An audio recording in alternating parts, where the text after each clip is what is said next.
şeir yazıram. Yadıma düşür xoş xatirələr, əl-ələ tutuşmuş sevgililər, yenə də romantik mənzərələr. Çöldə külələr pıçıldayır, ətrini gətirir mən tərəfə. Qırmızı şərabım əlimdədir, sən də götür gələcək şərəfə.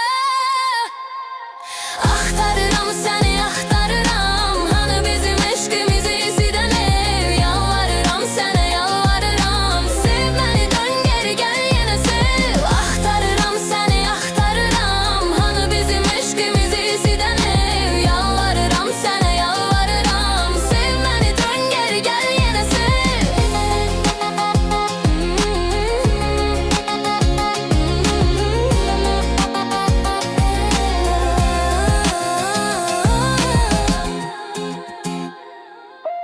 Hər dəfə düşürəm qaranlığa, daha yuxusuz gecələr olmasın. Yansın işıqlar küçələrdə, sən olmayan küçələr olmasın. Baxışların dolanır gözümə,